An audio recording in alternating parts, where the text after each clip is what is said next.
This is unlimited, Rabbi Sai. Unlimited. 5 minutes, 1 hour. Okay.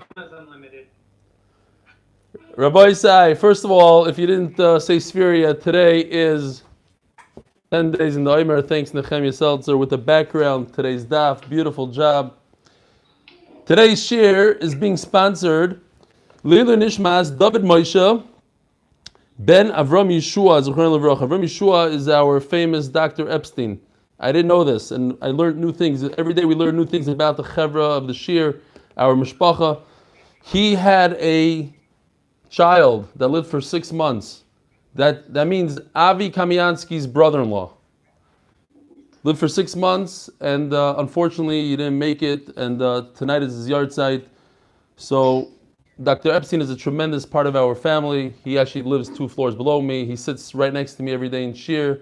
Let me. I have to remind the Olam, by the way. We're forgetting. Only about a month ago, this is where we were on Motzei Shabbos. You see this?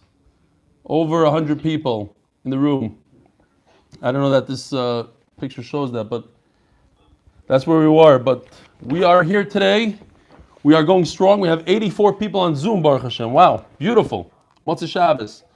So, David Moshe's neshama should have an aliyah. Also, tonight's shir is being sponsored. Leilu Nishmas, Elta Tzivia, Basra Berfal, Avigdor Leibish, Tiefenbach. So, the neshama should have an aliyah.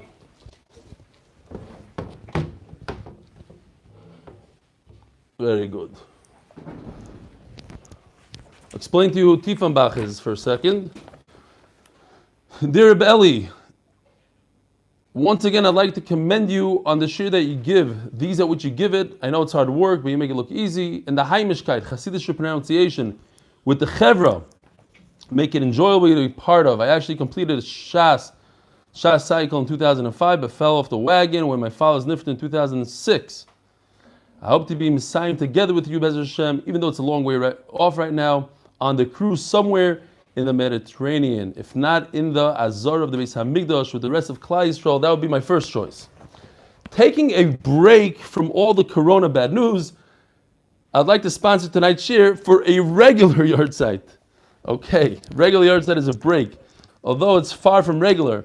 It's actually Beis, what is this? Something Nissan. It came out weird in the email. L'zeich Nishmas, my mother's mother, Alei Shalom. Feels strange to call her my grandmother. He never knew her, who my mother witnessed. Listen to this, Rabbi Isai.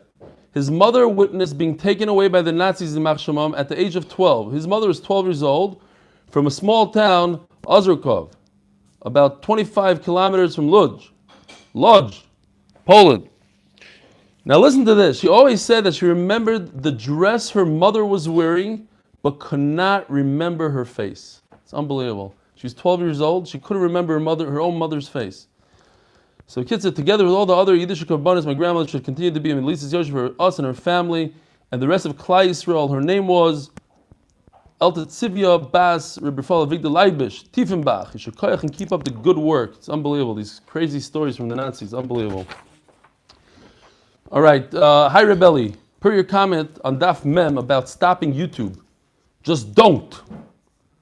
Screen froze for a few minutes, but the audio was fine. I don't know if I meant to say that I'm stopping YouTube forever. I just said we have to get away from it, find other mediums, because we're still having issues. It takes over 12 hours to upload now.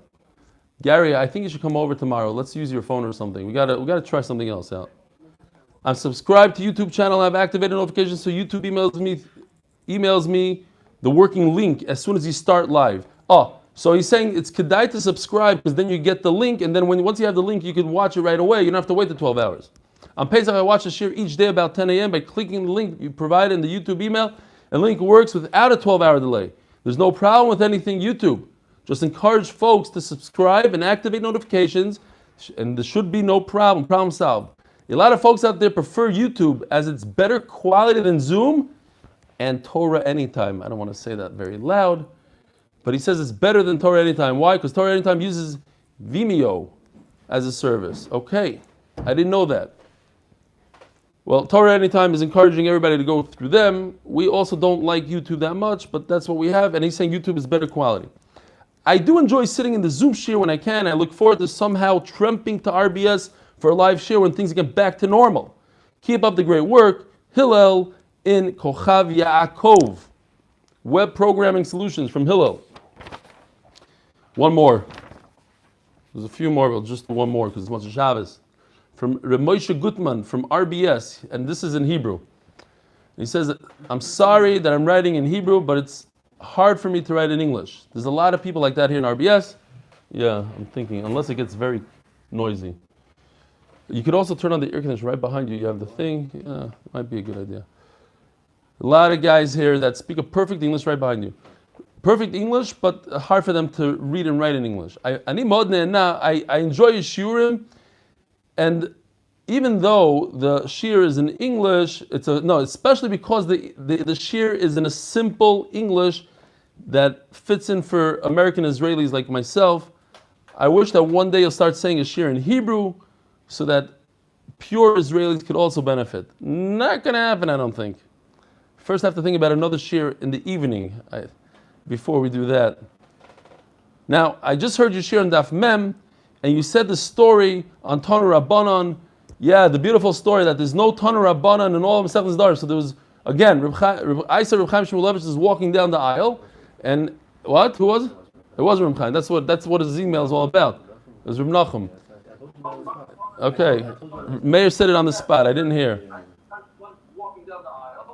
Uh-oh, what's that? That's Gary testing out his phone. Yeah, it works, Gary, it works. I heard it again. Fine, so Reb Nachum Berchovitz was walking down the aisle in the Mir Yeshiva, and two Bachrim got nervous that he might catch them battling, so they said, Tanu Rabbanon, and he stopped and he said, there is no Tanu Rabbanon in Masechtas Nedarim.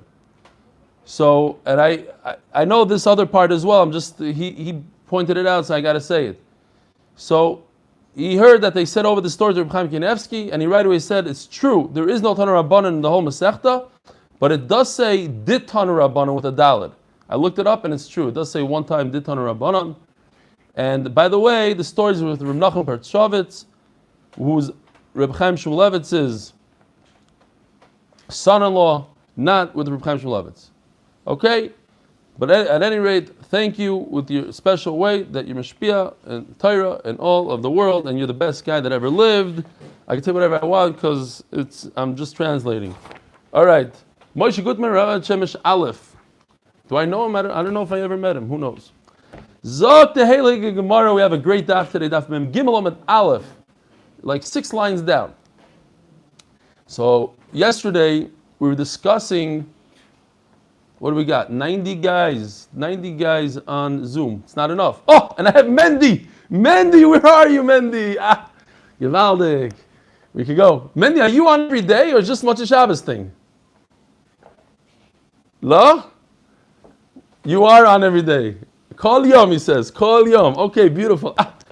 You don't understand what you do for me, but you're not on my main screen. You got to come early, so you're together with Avi and Noam and the regular guys. So when I look, I feel like I'm in the shir. Yosef Ehrman, the guys, Dr. Epstein. Fine.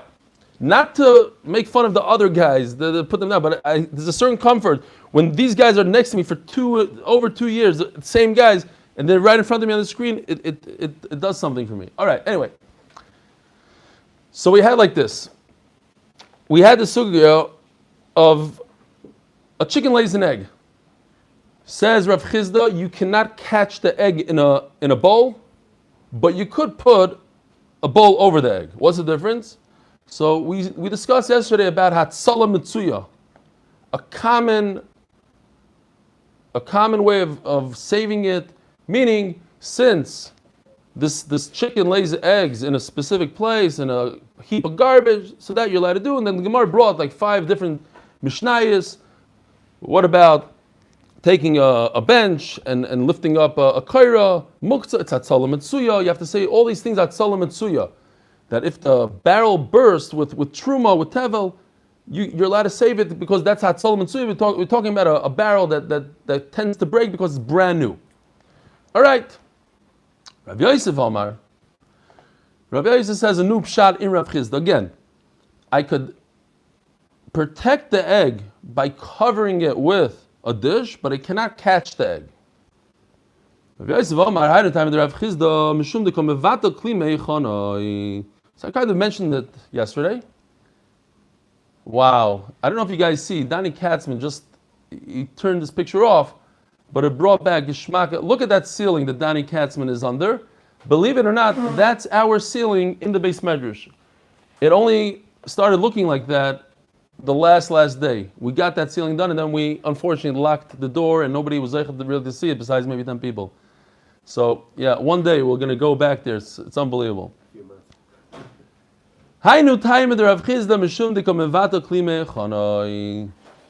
So Rav Yosef says you cannot take a dish and put it under a chicken to catch the egg, because the egg is muktzah. Why is an egg muktzah noilad? It was born on Shabbos. What does the dish become? The dish becomes muktzah. Because muktzah, I can't move the dish anymore. What am I doing? I'm destroying a dish. Rashi over here says I'm building a dish. Rashi other places says I'm destroying a dish. I saw today in the Shulchan Aruch, the Mishnah Berurah brings down destroying it. It's like pashut that it's destroying. Fine. The point is I'm changing the dish. I'm taking it from a regular dish that I could use it for soup and shalt, and now I can't do anything with it because it has an egg that's muktzah in it. But if I flip it over and I put on top of an egg, I didn't change the dish. Nothing changed. If I want, I could remove it and unprotect the egg. Nothing happened to the dish. Nothing changed.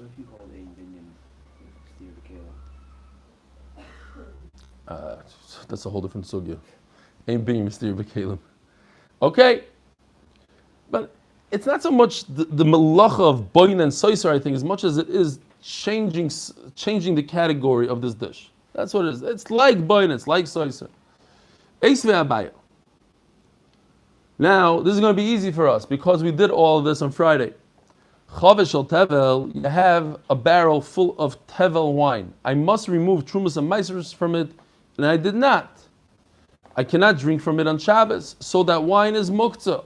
Shenishbara, and the barrel broke. Maybe kli acher umeniach tachteha. I could go ahead and catch all my muktzah wine. Oh, but Rav Yosef just said I cannot be mevato kli mehechanoi by me catching the wine. The wine is muktzah. I just made my kli, whatever's catching the wine, that kli becomes muktzah because it's catching muktzah wine. Welcome to number 100 on Zoom. Beautiful. Now we have 100 people. Now I'm calm. Before it was 99, it wasn't so good. Now it's 100. Gewaldig. I'm sure Eli's on here as well. So, how could I do it? Shabbos. Listen to this. Tevel, I have a barrel full of wine. At the end of the day, I could eat it. Why? I could drink from it. If I was over in Aveira and I took the Trumas and Meisers, only I can't do it with the Rabbanan, but if I did it, so I could drink from it. So I have a way out of it. So listen to this. This is what Gemara is all about, really. To take two similar things and try to find what's the difference logically between the two things. I want to ask you a question. Think about this question for a second. The Gemara says, I could take this barrel of wine and I can do Trumas and Meiser from it. You hear your Sachar? You hear? I see you enjoying this. I didn't recognize you, the whole beard and everything. Listen to this, Yisachar. I take some wine. Right now it's muktzah because there's no Trumas and Meisers. I could take Trumas and Meisers from it and make it un-muktzah. Guess what? I have a bowl with an egg in it and it's muktzah. You know what I could do? I could pour out the egg. And if I pour out the egg, this bowl is not muktzah anymore. Everybody agrees it's not muktzah. You don't have the whole thing of migdus katzah. This bowl, I have a way out of it. You hear the kasha? It's a very good kasha. Taisus has a beautiful answer. A mamash, a lumdish answer. I thought it was great. Taisus says, there's no way for me to fix it if the egg is still in here. Yeah, I can remove the egg. But with the egg inside, there's no way for me to fix it.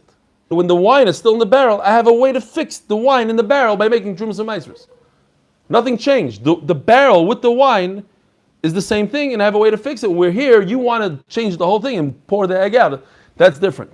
So mamish alamdish nafkamino. All right?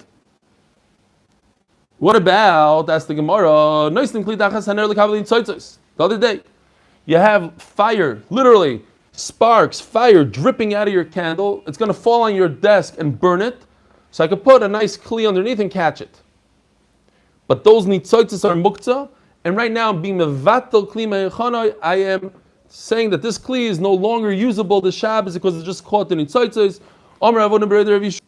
You can't touch them. You can't feel them. They're nothing. They have nothing to them. And therefore, it's not going to be mevatel my kli. My kli is still not muktzah. Yeah, let's say if it falls with a little bit of the wick, that wick is muktzah. That will be a problem. But the actual flame has no mamashas. V'chein koiro shenishbero. Literally, we're going through the whole sugya that we learned on Friday. Koiro shenishbero. You have a beam that broke. Remember this picture? I don't know if it was so good on Friday. I made it blue, stam, because I was too lazy to put color in here. But here's your bench that holds up the broken beam. Here's the broken beam. You put a bench. Now, this bench is not muktzah, but once you put it up here, you're mevatel the bench. You can no longer move the bench because the bench becomes part of your house, and it's mevatel kli me'echana. How could I do so according to Rav Yosef? Oy barukas amita, or a bed. Says the Gemara, the Rafi. Hold on, not done with it yet. The Rafi, it's not 100%. You didn't lodge it in there. It can move. It's just there in case the ceiling comes down even more, it'll catch it. But right now, I can use it. I wasn't mevatel kli me'echana, you have to say. Says the Gemara, the boy shakale. I can remove it. How about the next case, right in here? You see this bucket catching the rain. The rain is muktzah. Why is the rain muktzah? Because I can't drink it. It's disgusting. Bedela faroy. No, it's beautiful rain. It comes in filtered off the roof. It's great. You can drink from it.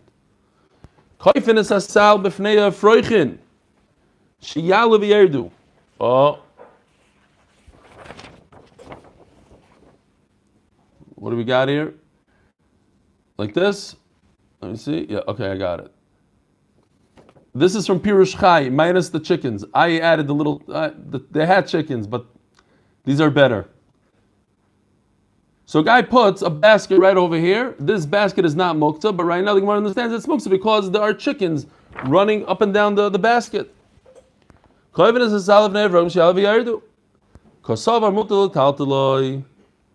It's not a problem. I could move the basket.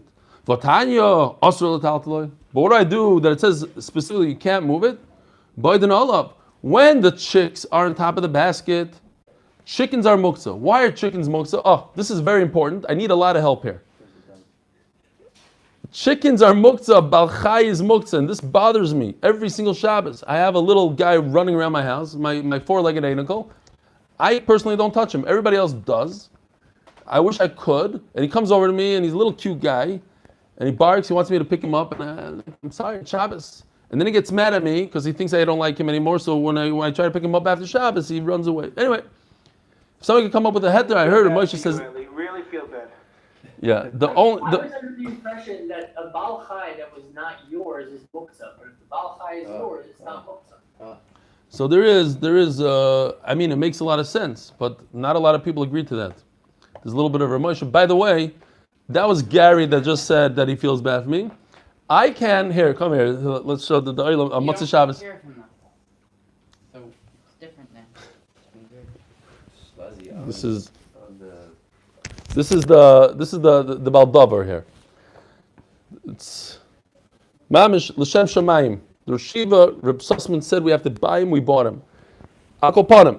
Now I need Netilas Yadayim. I can't learn Torah like this. Fine. But here's the thing.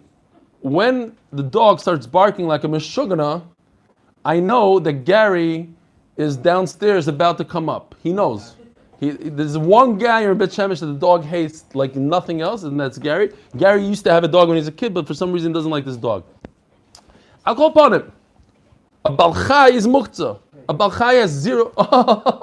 Donnie Fine has also a white dog. It looks like a different type of dog. I don't know. Is it a Maltese? No. Okay, fine. Oh yeah, it looks. He says, yeah, it is.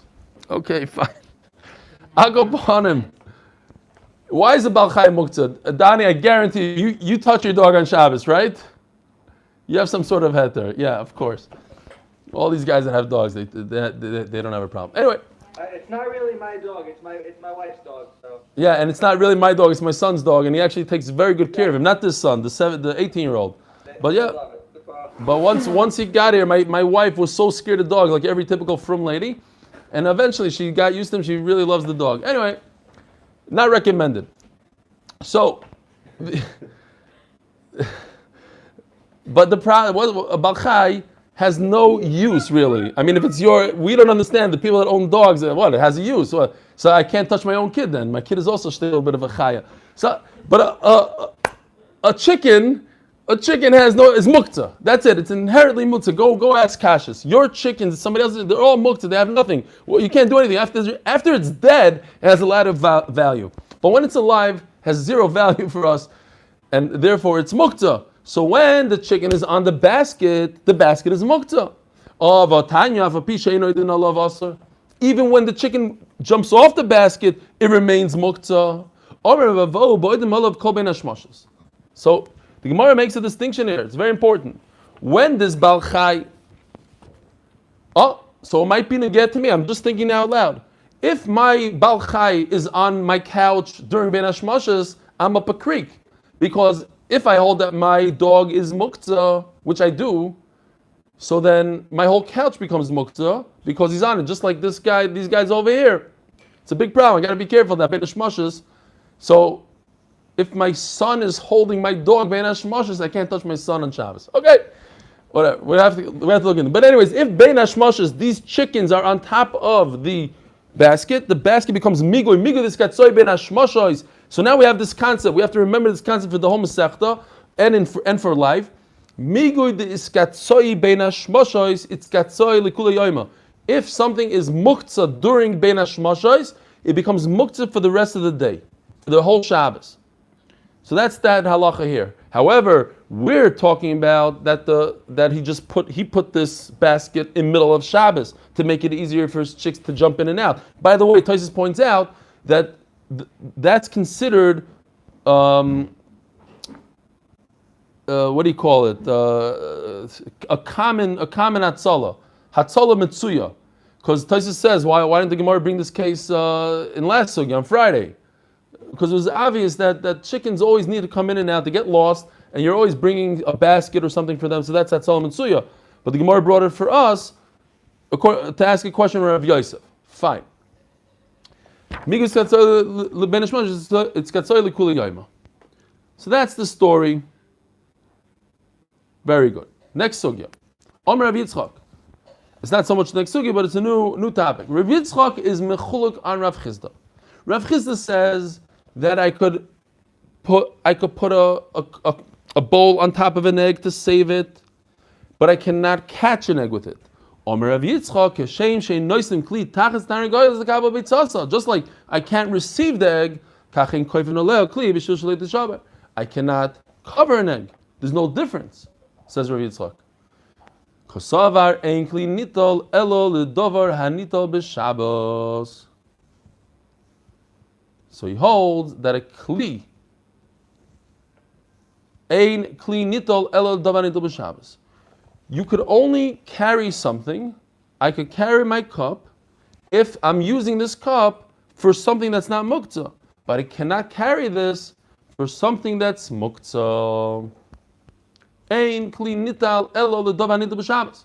So even though I am flipping it over, I'm using it upside down to protect my egg, but my egg is muktzah. I have no right to move my cup, my bowl, and cover it because I cannot carry something for something that's muktzah.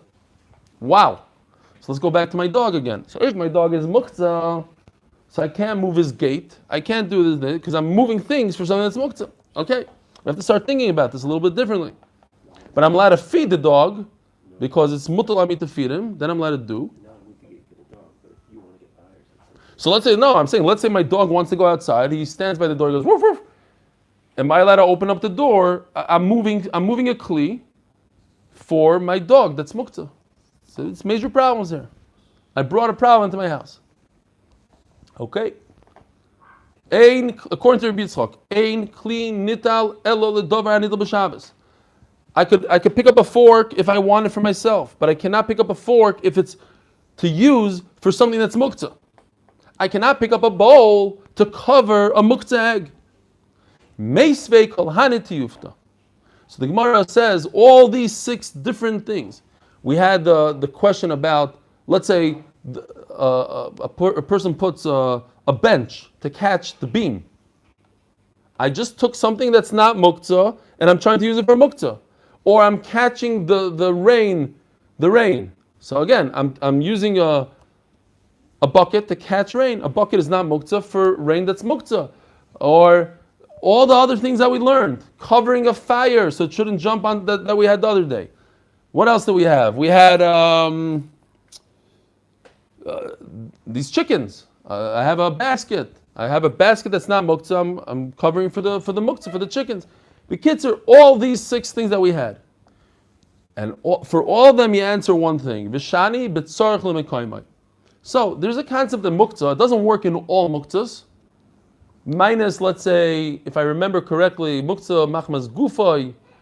Certain muktzahs it doesn't work. Let's say for money, that's muktzah machmas gufay. It doesn't work. This concept. But if I need to move a muktzah because I need its place, my hammer is sitting on my chair and I need to sit down, so I pick up the hammer. Once I pick up the hammer, now I can put the hammer down somewhere else. I can put it down anywhere. It doesn't work for money. For money, you can't just pick up, because first of all, you can't even pick it up with the tzarech mekaymai. But let's say you have it in your hands, you got to drop it right away. But other muktzahs, not like rocks and stuff like that, but let's say a different muktzah, like our muktzah over here, so I'm picking it up, I lifted up my bench. I needed my bench. Why did I need my bench? Because it's taking up room in my living room. Once I picked up my bench, now I put it underneath the beam that's broken. In Echanami says the Gemara, I cannot pick up my bench to fix my beam because now I'm using l'tzayrech, something I can't use. But once it's in my hand, because I had a right to lift it up, so now I'm going to put it in the right place. Yeah? If I have a basket, I pick up a basket because I need it for my meal. Once I need it for my meal, I need it because of my makam. It's taking up my seat. So I lift up my basket. Now I bring it over to my barn and I put it there for the chicks. That's different. If I went directly to the closet and picked up a basket for my chicks, that would be also according to Rabbi Yitzchak, because but once I have it l'tzarech mekaymai, then I could keep on going. Tashma. So the Gemara asks a kashir. Achas beitza shenolda b'Shabbos, v'achas beitza shenolda b'Yom Tov. Ein metaltalin. An egg that was born on Shabbos and Yom Tov is noilad yitz muktzah. So you can't use it. Loy lechasis bois hakli. You can't take an egg and put it as a cover for a kli. V'lismach ba'kari hamita. I was always fascinated by this Gemara. Like, the guy had nothing better to do. The guy has a bed, and his bed is crooked. So he goes to the refrigerator and he takes an egg and he puts it underneath the bed. Like he's playing like this game. If he rolls over in the middle of the night too heavy, he'll break. Now, I did do research on Friday. I'm serious, I did this thing, and look at this. This is, a guy took an egg. This is an egg right here. He put it in one of those rolls of tape. You can't see it well because the YouTube line goes through. He put a roll of tape. This is a roll of tape. This is a Scotch tape like. This is an egg. The bottom one is like electrical tape. So the egg didn't move. And then he put all these bricks on it. It was basically 20 kilo of bricks. So over 40 pounds on one egg, and it didn't crush. No, I don't think an elephant, like when we were kids, an elephant could step on it and it won't crush. I don't think that's true. But yeah, but the egg it's very, very thin. It could hold a lot of weight. I guess we're talking about Shabbos here. And what is he going to do? It's Shabbos. So he can't take a rock because it's muktzah. He can't take a piece of wood, it's muktzah. What is he going to use exactly to hold up his bed? His bed is moving. So this chacham takes an egg and puts it underneath his bed. That he could do, because the egg is not muktzah. Fine. But this particular egg, since it is muktzah, it's noilad, you're not allowed to do that. So that's the halacha that we learned. Oy vey. What's going on here? You guys hear him? Arois. Dog arois. You're allowed to take a vessel and put it over it to protect it. So what do you see? Rabbi Yitzchak said that you're not allowed to move a kli for something that's muktzah. How could you take a kli and cover an egg that's noila, that's muktzah? You must say that we're talking about a situation where you already picked up the kli. Why did you pick up the kli? Because the kli was sitting on your chair, let's say, and you want to sit down. So you lifted up that kli. Now, once it's in your hand, you're allowed to continue on and do another malacha with it. You're allowed to cover something that's muktzah. By the way, Taisus points out here, these are the obvious answers. This is an obvious answer. We just said tzarech l'mkaymai. We just answered 6 questions with something that's tzarech l'mkaymai. Taisus says that the Gemara was testing, maybe there's a better answer. And that's the best answer we could come up with. Tashma, parsin machatzolis al gabe avana b'Shabbos. You take a sheet, a machzeles, like a piece of schach, reed, and you lay it out on top of stones on Shabbos. Says the Gemara, ba'avona mekurzolois, the chazin lebeis hakisei. These are pointy stones that are used instead of toilet paper. So, if there was corona in the time of the Gemara, you wouldn't be able to find a pointy stone anywhere in the world, basically. People will be hoarding pointy stones for toilet paper. But in those days, Nebuch, they didn't have this toilet paper thing, so they used pointy stones. So he wanted to save his pointy stones. They would just reuse the pointy stones. They would hoard a sanitizer, hand sanitizer. We actually learned you're not allowed to use. You have to be careful and how you put it down. Somebody else shouldn't grab it and this, and you shouldn't use the same spot twice. They had sanitizer to sanitize the stones, but they didn't have toilet paper. Okay, I hear. Akoponim. The Gemara's question is, how do you move a machzeles, which is not muktzah, to save something that's muktzah? You can't move something that's not muktzah. These are not muktzah stones. These are special stones. Or like in Yerushalayim, they like to say, these stones were mechaven before Shabbos to throw at the cops. So they're not muktzah. Whatever your reason is, they're not muktzah. Tashma, parsim machzeles agabi levenim b'Shabbos. You could cover bricks on Shabbos. So once again, you're using something that's not muktzah for something that's muktzah. These are left over from a building site. The chazin lemizgo elayu. People would lean, like on Pesach, you lean when you eat, so they would lean on these stones, so they're not muktzah. Tashma parsim machzeles agabi kaveres devarim b'Shabbos. What about a beehive? Now, when you read it, what does it mean? In the sun, for the sun, you want to protect it from the sun. You want to protect it from the rain. So the Gemara understands that we're talking about the summer and the winter. Now, when you cover it with something, you want to protect it. You don't want it to be destroyed. By the way, I don't know if it's still like that, but I remember reading a few months ago that there was a major problem with bees, and bees are dying out, and it's a commodity. Bees are very, very important for agriculture. They go and they do all this. What? Yeah, it's part of. You can't grow crops. Certain crops can't grow without the bees. You need the bees, and they bring them in. They rent them on these trucks. Bring in the whole thing. So you don't want your beehive to be destroyed. It's very important. So what does he do? He covers it again. The same thing. But you're covering muktzah beehive with a machzeles that's not muktzah. And you have to be careful when you cover it, not to trap the bees in there. You cover it like that. Oh, there's honey inside the beehive. Typically a beehive has honey, and since it has honey, you're eating that honey. You want to eat the honey, so it's not muktzah. Taisus points out on Amud Beis that we're talking about he already did Ridiya, all the malachas that are also do on Shabbos, or it's just oozing honey that you could get to easily, otherwise you would have a problem getting into that beehive to eat your honey on Shabbos. That's in the summer. Turn the page. Daf Yomi Beis. Dikidvash. I guess in the winter, you don't have all those flowers. You don't have everything. So the lekidvash ma'ikele meimar. So what kind of answer do you have? How are you allowed to put a machatzeles, a cover on your beehive when it doesn't have honey, you don't have that answer that I want the honey to eat and it's not muktzah. The way they did it was, they always preserved 2 rows of the hive so that the bees themselves could have honey during the winter and they'll survive on their honey. They weren't chazerim. They had to think ahead. If you're going to take all the honey out of the hive, then all the bees die. You're not going to have a beehive next year. So they took most of it and they left 2 rows. Great. As the Gemara, if you left the honey for the bee, then you don't want it for yourself. Then it becomes muktzah automatically, so you can't touch it anyway. Says the Gemara, the choshev alayu. He thought to himself, yeah, he might get hungry, he wants to dip into it, get a little nash, little candy on Shabbos. So he thought about it, and memela it's not muktzah. Halei choshev alayu mai asur. So if he didn't think about it, you admit to me that it's muktzah asur. A very interesting question. I mean, the Gemara has this question a lot. I just never understood this particular one. So then why does the Mishnah talk about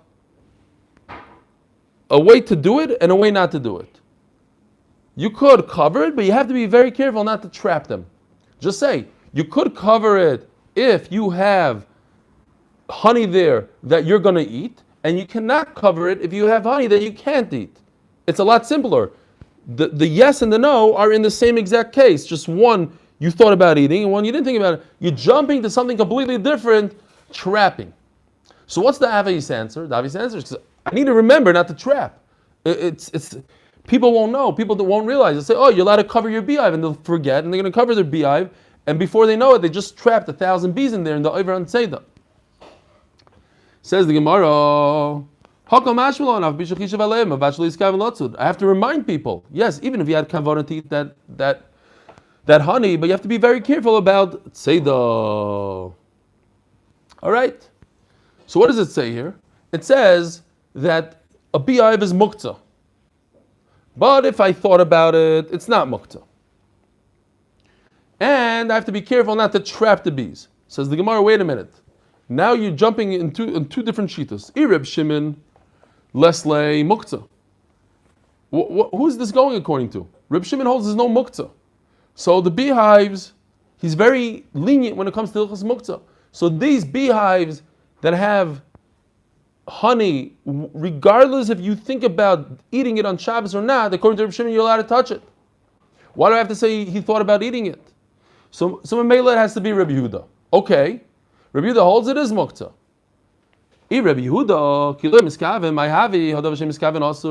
So according to Reb Yehuda, how could I put a blanket on the thing and say to myself in my head, I am having kavanah, I'm trapping all these 2,000 or 10,000 bees in here, but I'm not having kavanah about it. I'm just putting my blanket on there. If they get trapped, great. If not, not. All I want to save my honey. I want to save my beehive. That doesn't work according to Reb Yehuda. Because if you're trapping them, so even as a davar she'eino miskaven, even if I don't care about it, I'm still chayev. Only according to Reb Shimon, I could say, I'll drag a bench, and if it makes a groove, no, I don't have kavanah for it. And according to Reb Shimon, if I'll protect my bees, and if I trap them, no. But according to Reb Yehuda, you can't say no. According to Reb Yehuda, if I trap them, I'm over. And I have to say it goes according to Reb Yehuda because otherwise there's no muktzah. So who does it go according to? Says the Gemara, Reb Yehuda, Ma'ibel v'achlo is kaven lotzud, shlo yasenu kemitzuda, the lishbek bar rufcha. You have to leave a little bit of a gap so the bees can fly out. So you're trying to protect your beehive.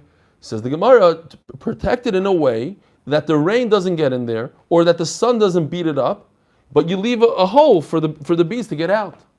No, and according to Reb Shimon, one thing's for sure. This we said a few times, and Taisus points it out every time, that according to Reb Shimon also, if it's a psik ratio, if you're 100% going to trap those bees, then even according to Reb Shimon, you're not allowed to do it. So according to Reb Shimon, anyway, you have to say that there's a little bit of a gap. So then what do you gain? According to Reb Yehuda, there's a gap. According to Reb Shimon, there's a gap.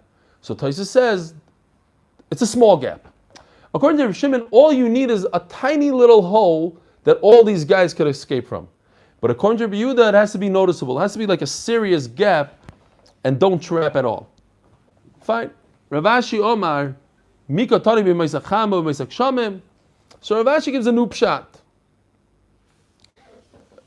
Taisus goes in, just it's cute because Rav Ashi is the one that wrote this. So when did he write this? Did he write it before the first pshat, the second pshat? He goes into it a little bit. Rav Ashi Omar, right? Ravina Rav Ashi wrote the Gemara. So I never really saw Taisus discuss like how does he fit in, but he discusses it. Rav Ashi Omar, Mika Tani b'Meisak Chama b'Meisak Shamim, b'Chama b'nei Achama b'Kshama b'nei Akshamim Katani. Who told you we're talking about winter and summer? It just says protect your bees from the heat and the rain. It could be that in the summer it's raining and in the winter there's sun.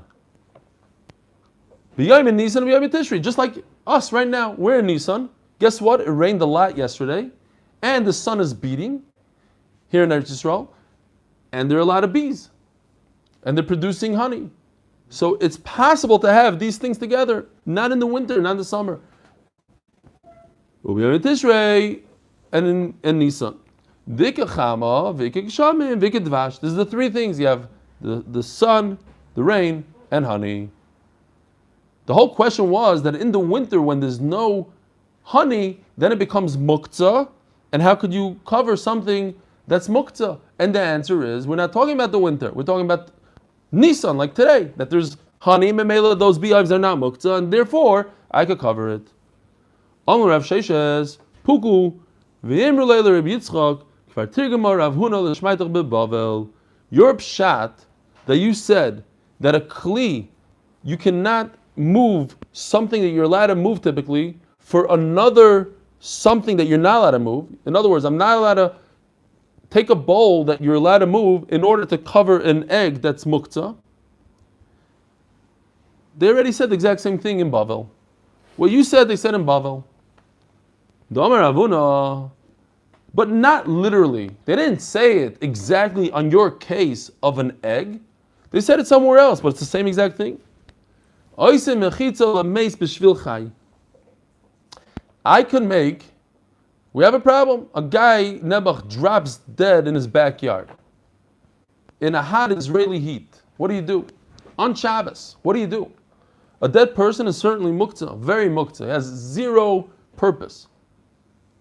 It's worse than, like we had the Gemara, Maria Chai, the whole thing. It's worse than a dead chicken. A dead chicken I could eat. A dead person, there's nothing you can do with it. Zero. Muktzah shebe muktzah shebe muktzah. The worst muktzah. However, there's a kavod mace, and I don't want this mace to smell up. So what do? I build a roof. How do I build a roof for him? B'shvil achai, I pretend it's for the living, but in fact it's for the dead. But I don't go ahead and erect an oil above a dead person specifically for the dead person. Maihi, how do you do it?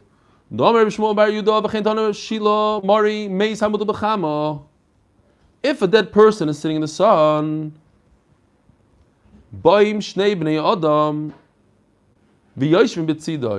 now we need to know that midrabanan, it's also to make oil harai. You're not allowed to make a temporary oil, but that's if you build it like a regular building. And how do you make a regular building? Besides, if you live in Israel and some Arab does it for you, but typically you make a foundation and then you do the walls and then you have a roof, right? That's how you do it.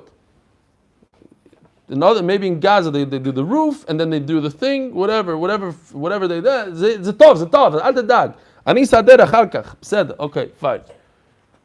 So what do? So we have to get away from that issue also. So here's what you do. It's very simple. These two guys want to build a roof. So what do? It's actually a 4-step, 5-step thing, or a 4-step. These guys first sit on the ground. Step number 1.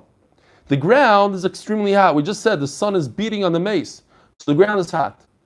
So they say, I can't sit on the ground. So they go back inside and grab benches. To go right away and put a bench, you can't do. You have to show that you're doing this for the mace. So you have to take that first step. You have to sit on the ground. Then you bring the benches, you sit on the bench. And then you say, wait a minute, it's still hot on the bench. So you bring a machzelas and they hold it from side to side. Yeah? Then what they do is, they do this step right over here. They take the bench, and if you notice, the bench is flipped. They flip the bench upwards, maybe even higher than this. This is not such a great picture because it's not that much higher than this. The point is, they're able to flip the bench upwards, and they put the machzeles from side to side, and they leave immediately. They could leave. They don't have to even pretend at that point. Once it's up and it's creating oil, they could walk away. Let's see in the Gemara. Each one takes a seat next to the dead person. All of a sudden, it heats up underneath. They can't stand it anymore. Each one brings their own bench. Brings a bed. Now, all of a sudden, the sun is beating on their heads. So then they bring this machzeles to protect them. And then and then he flips his bed to make it a little higher. He puts the machzeles down.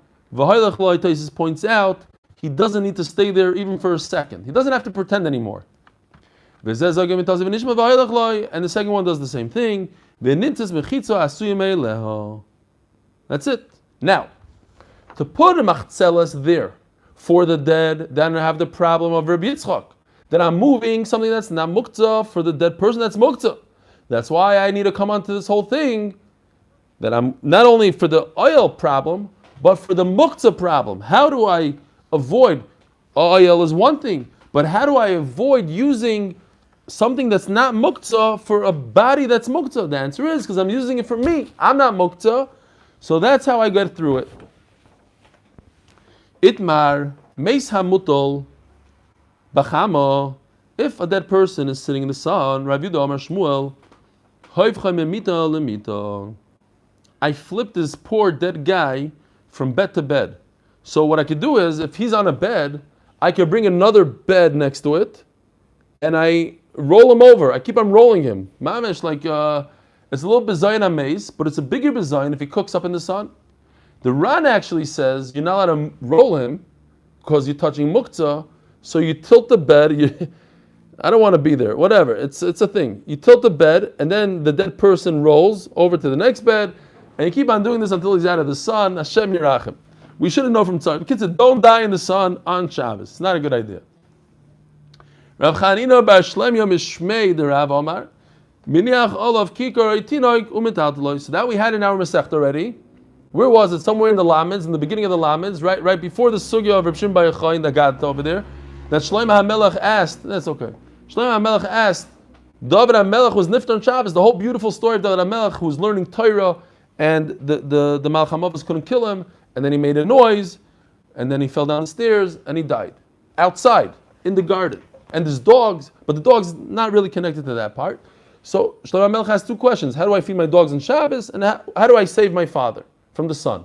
And they told him kikar tinoik. That's the concept of taking a baby, or a loaf of bread, or anything that's not muktzah. It doesn't have to be a baby. Well, a lot of babies around, a lot of bread. You could take a carrot if you want. You could take whatever is not muktzah, put it on the dead person, or better yet, that's a little gross maybe to put on the dead person. So you could put the baby on the bed with the dead person, or a loaf of bread on the bed, and then you just lift up the whole bed and you move it. That's also a way out of this. So says the Gemara, Reb Chanina bar Shlomo mishmei the Rav Omar miniach olav kikar tinoik umitatloy. Says the Gemara, if there's an available baby or bread, in other words, anything that's not muktzah, you're far away from society, you're almost 2,000 amas away from your house, there's no kikar, there's no tinoik, you're in quarantine, whatever the story is, there's nothing there. So what do you do? Mar savar tiltul min atzad shmei tiltul, Mar savar lo shmei tiltul. Tiltul min atzad, meaning carrying with a shinoi, carrying with your elbow, you go like this, you move it like this, you flip him, any way that's not real carrying like this, It's not considered carrying. Now, don't take that literally. First of all, it's a machloikis. Second of all, we're talking about a dead person. And we'll see a little bit more in a second. Perhaps this is exactly another machloikis that we had before. Of Tanoim.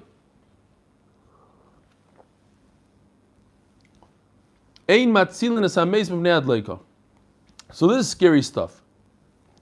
The whole house goes up in flames, and like the tzara after tzara. This mishpacha Nebuch has a big loss on Shabbos. They put the dead person, and all of a sudden, not only that, the whole house goes in flames. What do? You let the body just burn? You have no choice. The dead person is muktzah. You cannot save the dead person. I told you already, that I was in the Mir Yeshiva in Brooklyn. I used to daven there with my father when I was a kid on Shabbos, and there was a big fire in the boiler room, and people started screaming and panicking. I just remember that they ran to the Aron Kodesh and they took all the Sefer Torah out and they started chucking them out the window. If there was another person on the other side, I don't know. And I just remember everything went out the window. The whole Aron Kodesh, that 10, 15, who knows how many, it's a big yeshiva. Mir Yeshiva in Brooklyn. You save. Sefer Torah, of course you save. And even if it has to fall on the ground, you have to save it. That person you don't save. Says the Gemara. Wait a minute. Eichidami. No, comes Rabbi Yehuda ben Lakish, not Rabbi Shimon ben Lakish. Rabbi Yehuda ben Lakish says, no, I once heard you could save a dead person. Heichidami, let's analyze this. If there's an available non-muktzah item, my time at the Tanakama, what's the problem? Why does the Tanakama say you can't save a dead body? What's pshat that says live on YouTube? What is that? We're testing a new way to broadcast on YouTube. Yeah, but it's on our channel or on a different channel?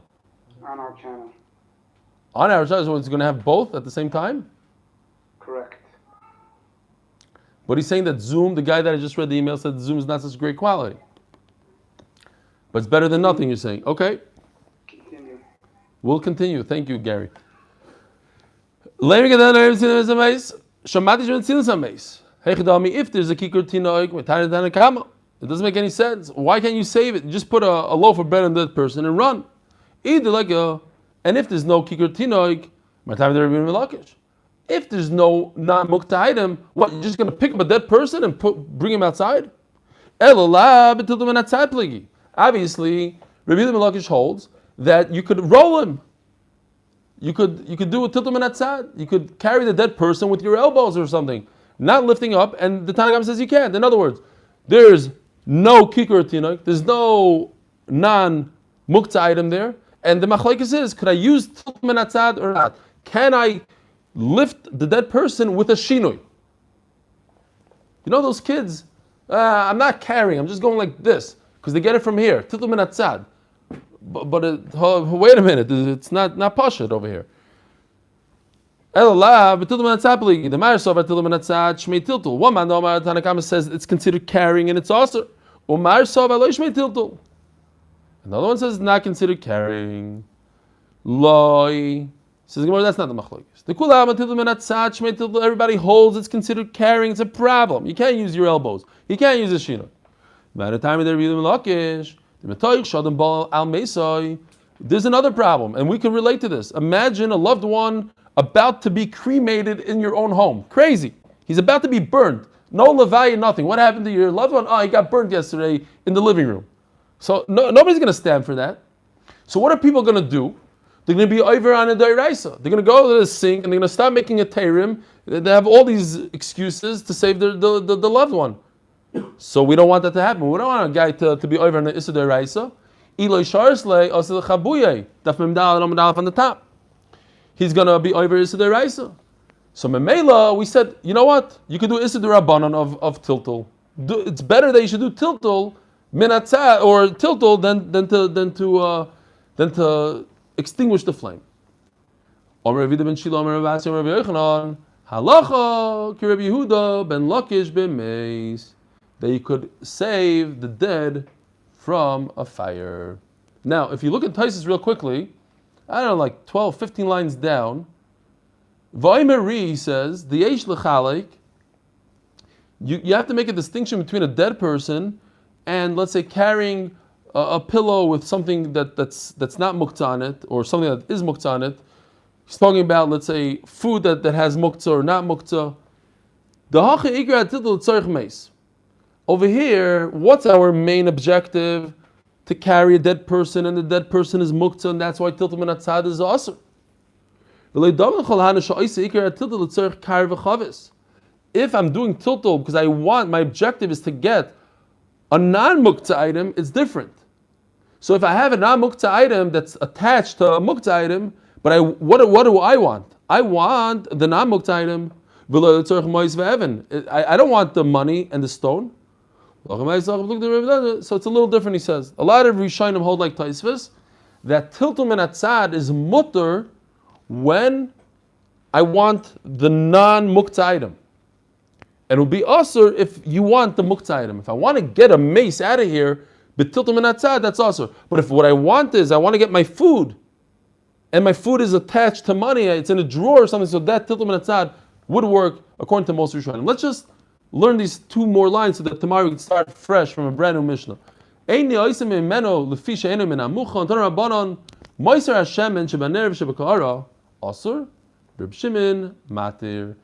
this is talking about Reb Shimon with muktzah. So we had this oil that drips from the candle, and you put a bowl underneath it. So according to Reb Shimon, you're allowed to use that oil on Shabbos. Have a wonderful, wonderful week. We'll see you in, I don't know how many hours, 9 hours? 7:15. Some of us have to prepare shir tomorrow. So let's say some tehillim. I don't think, is Noam on tonight?